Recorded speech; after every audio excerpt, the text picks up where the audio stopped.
whatever you'd We'll like. get started. This Okay. session will be a little shorter than the prior one. Audrey and I were talking about it a little bit. I don't want to throw too much information at you, and we also had some ideas of a subsequent webinar kind of getting more specific around hand function, because I think, and then that way families whose kids have had hemispherectomy can attend that one. And then those who have different types of epilepsy surgeries won't get bored with some of the things that interest us. So today we're going to talk about the motor strip. If you'll recall, in the last session, I talked to you about all the different connections in the brain, the white matter, and how I was hoping everyone would start to think about the brain as a really complicated network of connections, more so than regions of function. I mean, obviously they're both, but when we really think about how highly interconnected the regions are, it really helps us understand seizure spread, but also the potential for recovery after certain surgeries, and then also managing our expectations around that. So this is just an image of the motor strip in the left hemisphere of the brain. For purposes of this image, the right hemisphere has been removed, but you can see it's not very big. I don't know, every time I do that, it makes that sound. And then if we were to kind of just look at a slice of the motor strip here on the right, you'll see how all of the functions of the body are mapped out according to region along the motor strip here. And quite a bit of real estate of the motor strip is devoted to the mouth, vocalizations. Why? Because humans talk. You won't see that much specialization in most other species. And then also, quite a bit of the hand is on the motor strip. Why? Because we use our hands a lot, represented on the motor strip. And then in the parietal lobe, so butting up against the motor strip is your sensory strip. And that senses sensation coming into the brain. Motor strip drives function out. Sensory strip senses information coming in. So if your child has had a TPO, or a hemispherectomy, or the entire parietal lobe removed, they're going to have trouble with sensation on one side, because you can see all of the real estate along the sensory strip is devoted to sensation there. So again, similarly, lots of sensation in our mouth, lots of sensation in the hand because of that function. Then if we were to map the regions of the brain onto a human, where the physical attributes of the human represented the real estate of the motor strip and the sensory strip, this is what the human would look like. Again, lots of brain real estate in the hand, and then a lot in the mouth. Now you can understand when you remove one side of the brain, or you remove a motor strip, why that hand function is so affected, because you've lost a lot of the real estate that controls that hand. So again, looking at it, just looking at a slice, really, really fine detail down to the digits, down to the fingers, where you look at the motor strip and you can just see how much of that motor strip is devoted to hand function. If we were to take like a piece of cake slice out is how I think about this. So into the folds, the foot is here, hip and trunk, arm and hand, and then the face and the tongue. I'm always really careful at our organization. We're very careful about using words like rewiring and throwing around the word neuroplasticity too much, because those things are not without limitations, without limits, so to speak. So that the hand function, for example, is not going to reorganize in the part of the cortex that controls the face, for example. The hand function is going to stay here, at least as far as I understand it, here in this hand area. Another reminder, this is the image of the brain I showed you last time. So about 500,000 neurons. Want to start thinking about the brain as connections. So I said for me personally, I think about the neurons as the balloons, and then all the white matter coming from each neuron. The axon is your gray matter. Then they bundle at about 1,000 axons, and then those bundles bundle and form what's called tracts. So has anyone heard of your corticospinal tract? Is that a term that sometimes we hear quite a bit? Or rubrospinal, or thalamo something or other, spinal tract or tract in the brain? Has anyone heard of those?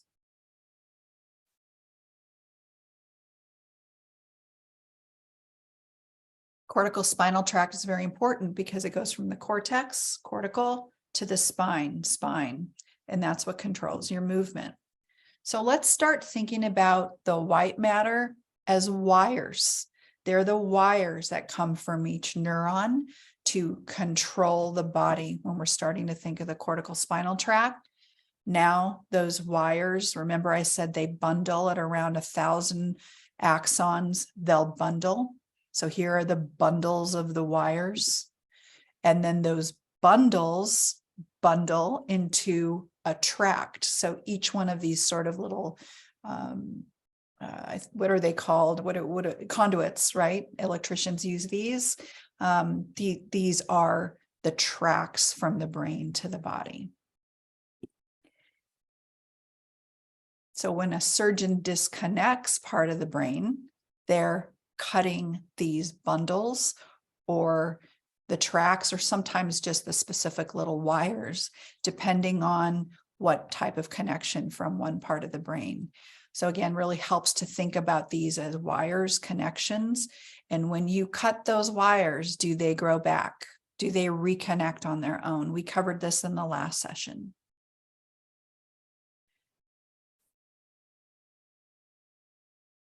No, that's correct. Thank goodness, because if they did, it would be a big trouble for our kids. So now when we're looking at the motor strip, all of these wires are coming down, eventually bundling, and many of them from the blue area and from the red area become your spinal cord. This was new to me. I didn't learn this until I think after my son's third epilepsy surgery. The axons in your motor strip bundle eventually and form your spine. So sometimes, at least for me, when I think about an injury to this white matter, it's basically like an injury to the spine, but at a very high level, at the point where the spinal cord begins. So let's talk about hand function a little bit. And again, we're going to cover this in another webinar because this is where things can get very confusing. If you have this part of the wrist, part of the brain that controls the wrist removed, or a little bit of it, can the part of the brain that controls the elbow then take over? It can't, because its connections, can you see? They don't go there. They don't go to the same place that the wrist does. These connections go here. These connections go into a different type of tract. This is in the lateral cortical spinal tract. This is in the ventral cortical spinal tract. They go to different parts of the body. So we're very careful about talking about, the brain's going to rewire and do all this stuff to take over a certain function. It will try to figure out another pathway to take, so long as the pathway to the body is intact. It's going to try to figure out another way, but it's not going to create a new connection to get to that part. And then here is your eyes, your eyeballs, your tongue. These actually don't go to the spine at all. They go straight to the cranial nerves that control our eyeballs and our mouth and things like that. And it's the cortical cortex bulbar tract. The bulbar is the area that starts to shoot out all the different nerves and things that control our face and our eyeballs and things like that. I just found this video. So now when we're looking at the fibers coming from the brain, they eventually go down and form the spinal cord. So this is a short video that I thought would be nice to play. This is Webflow Interactions, the only tool that brings all the animation power of CSS and JavaScript into a complete.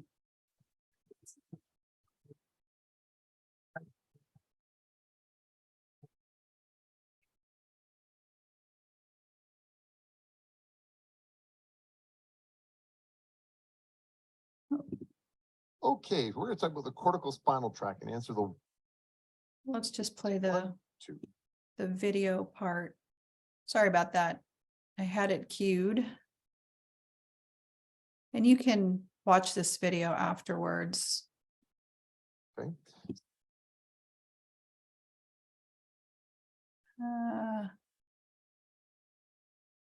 Never mind.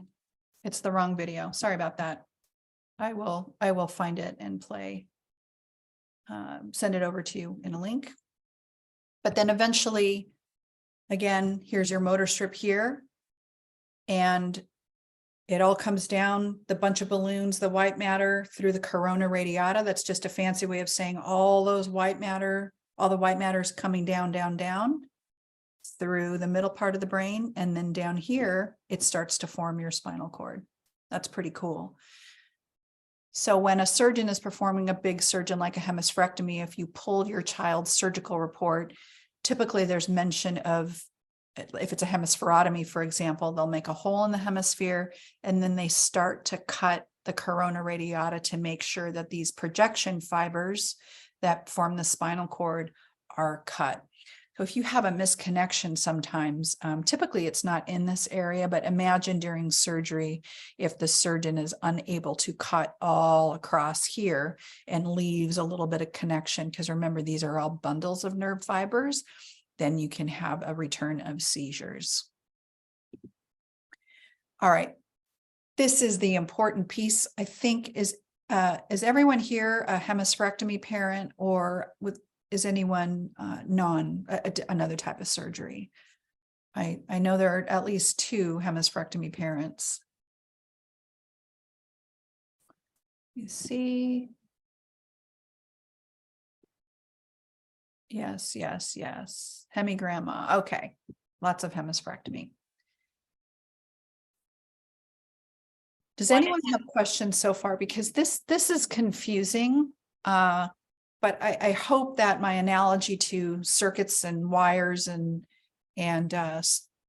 conduit is helpful to you. Does anyone have questions? And Monica, I just wanted to note in the chat, someone said that they are in the pre-surgery phase, and I'm wondering if that person would mind just saying in the chat what surgery you might be considering, if you know yet. If not, no worries. And then if anyone has any questions. No, not yet. Not yet. Okay. Sorry. Okay. No, this might not apply to you because it's obviously we're talking about surgeries that remove the motor strip. So that would be hemispheric surgery, hemispherotomy, hemispherectomy, functional hemispherectomy, that kind of thing. In rare circumstances, in a total frontal lobectomy, they would also remove the motor strip. But typically, that doesn't seem to be super common. Okay. In a typically developing human, a typically developing adult, true or false or mostly true, the left side of the brain controls the right side of the body. True, false, or mostly true?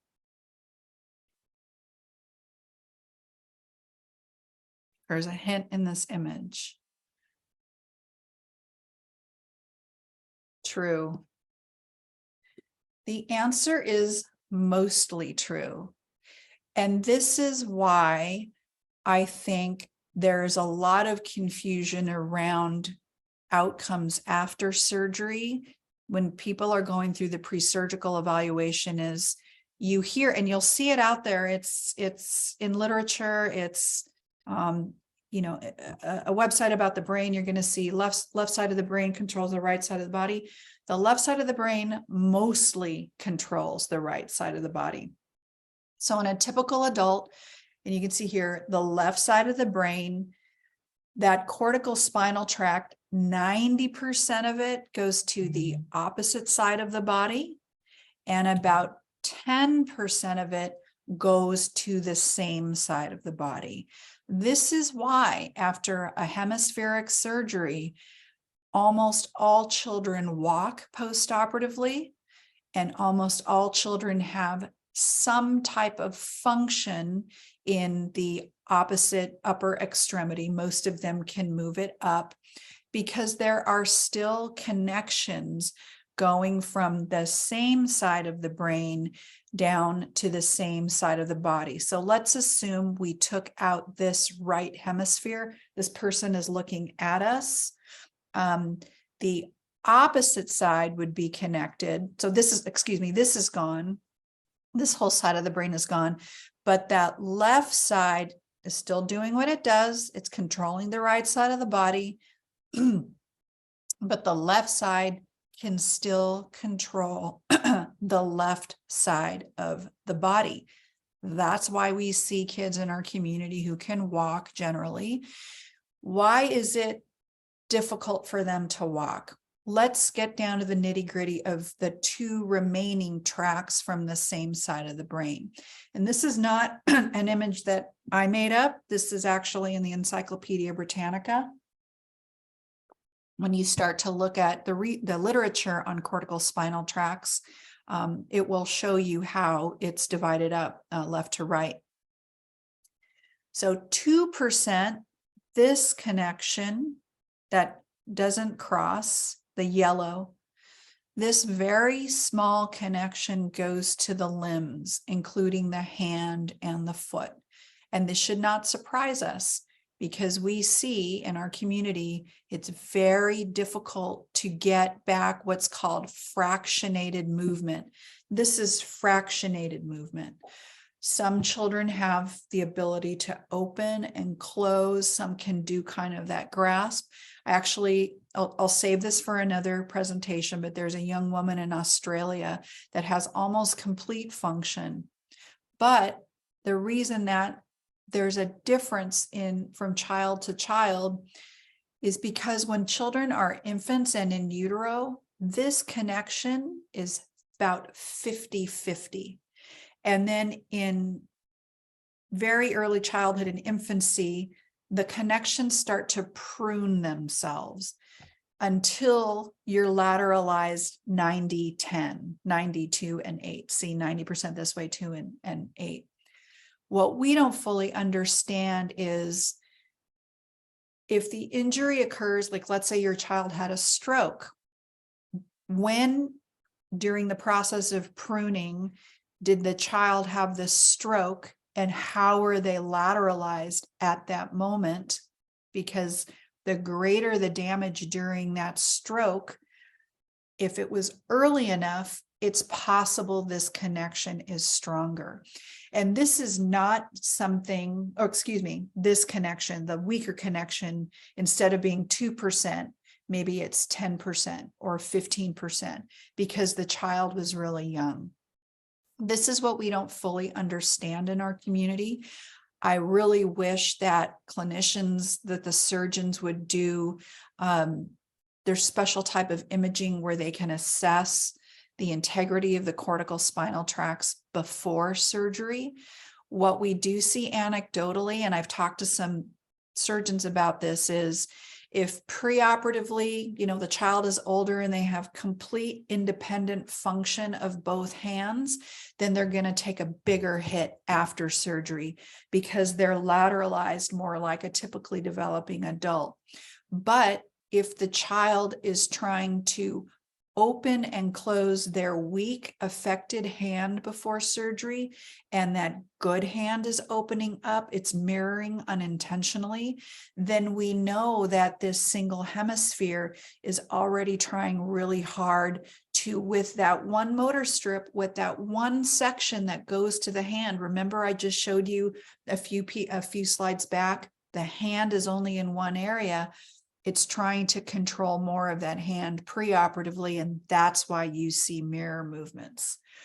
The other thing that we're concerned about that really is just commentary in the literature is what's called crowding effect. So there are a handful of studies in children with unilateral cerebral palsy where researchers are commenting when a paper is published that, so these are like cases where they're doing constraint-induced therapy on the child.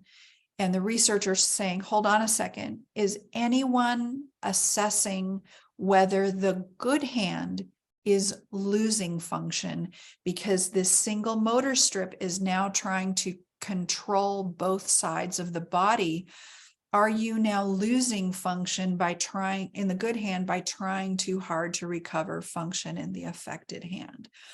So I think that for those of you that are trying constraint, please ask the physical therapist or the orthopedic or the OT who's doing the therapy to constantly monitor that good hand, because you may start to see a loss of function. And candidly, we don't know if that's worth it to a child that has excellent use of one hand. Is it worth it to take away some function from that hand in order to recover a little bit of function in the other hand? You would know best by observing your child and seeing how they're functioning, seeing their frustration level, and seeing how much they're really getting out of that constraint. This is really why generally as an organization, we're more proponents of hand-arm bimanual function, because if both hands are being used at the same time, we would hope that the brain is able to figure out how to best exploit these existing connections to use both hands, as opposed to when it's being forced to use only one. And then the bigger connection that's remaining going down goes to the trunk. And you only have a couple of muscles in your trunk. So you can see why some kids, it does take them some time to figure out how to sit straight. It took my son a long time to be able to sit straight after his hemispherectomy at 3 months old. I don't think he could sit straight until he was about 17 months old. And that's because, you know, that you only have this tiny little connection going to the trunk on one side. So we really had to work on that.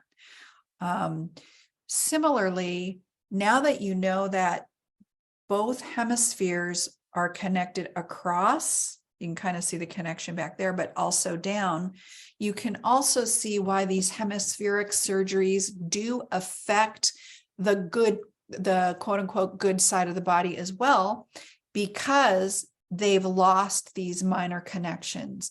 Where we see that, and there's actually, if you go to our website, there's a paper on it, touch, temperature, pressure sensation, and sensitivity are affected even on the good side because you've lost these connections. Where I really see it anecdotally is in kids when parents comment, gosh, their handwriting is so bad. Well, because they've lost in that good hand, because they've lost these remaining connections, some of that fine motor, even in the good hand. So I would really encourage everyone, we tend to focus on that affected hand so much, especially in IEP meetings. If we manage our expectations around how much function may really be recovered, I really think the focus should turn to getting that good hand to work even better, to write more clearly, because it's affected too by the loss of these connections. Does anyone have any questions? I kind of wanted to stop here because as we then go into how the hand muscles are innervated, it gets really complicated, and I would prefer to have an expert in the neuroanatomy of the hand to talk about, you know, how we manage our expectations around what our kids can and can't do, with the caveat, guys, that all of our kids are different. They all had surgery at a different age, and they all had the original insult to the brain was at a different time. I'll use hemimegalencephaly as an example. Even in kids with hemimegalencephaly, they're all different. Some have a mild form of it. Some have a really severe form of it. I know there are some stroke parents out there. When was the stroke? At what point in the neuronal, I think it's not called neuronal pruning with cortical spinal tracts. It's called neuronal, I will send it out to you. It's a different name, but they kind of retract. At what point in retraction were they starting to go from 50-50 and working their way to 90-10? We don't know. So Audrey's son is going to be very different than another mother's son or daughter, because we don't know at what point of development of the cortical spinal tract the injury occurred. And then you bring in the surgery. That's like a secondary injury. And so what was lost in that? It's tough. These decisions are tough, but I do think it's important to manage expectations. I know that, so my son is 16. There's always a call every year for our conferences for a panel of the older moms to talk about if we could look back on what we did wrong, what we feel like we did wrong when our kids were younger. Sometimes we all talk about, I wish I could tell the younger moms not to worry about the hand so much, not to focus on the hand so much, and focus more on things like reading, behavior, and social engagement, learning those skills, because those are the things that really tend to affect them more as they get older versus that hand use. But that's just our personal opinion. Monica, you're Yes, showing, hi, it's Anne. Oh. You're showing the removal of a right hemisphere. If we were to switch this to have the removal of the left hemisphere, this picture that you're showing would be the opposite. The 90% going the other way. Yeah, going the other way. it would just be flipped.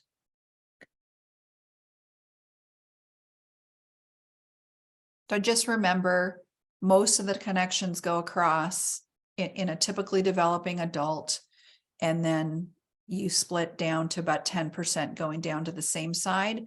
But when you look at the connections to the hand, it's really a very small connection. And what's tough about that is you have a lot of muscles in your hand. I think in your foot it's over 30 muscles. And I want to say in the hand, there's over 40 muscles that have to be controlled. So with this very little connection, this very, very thin wire, you're now trying to get that hand to work at 100%. Very tough decision to make, but you know your child best. You can see the improvements that they're making and whether, an intensive program is worth it for them. Again, keeping an eye on how much function they may be losing if you do that too much. We don't know. No one's really looked into it. I don't think we'll know in our lifetime, to be honest with you, because these studies, we would need a really big study on 20 or 40 children who had hemispherectomy. We would need to do imaging beforehand, and then we would need to do several years of intensive intervention, and then take a look at their MRIs afterwards. It would be a very expensive study. Several million.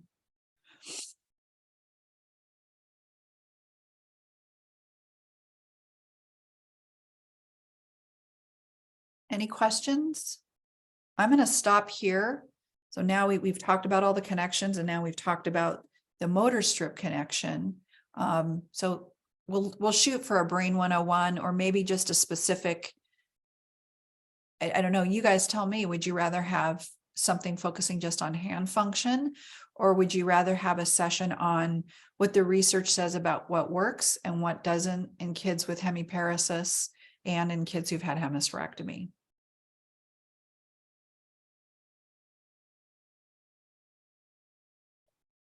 There's a comment in the chat, Monica. Basically, we did one session of constraint therapy after Hemi about 6 months later.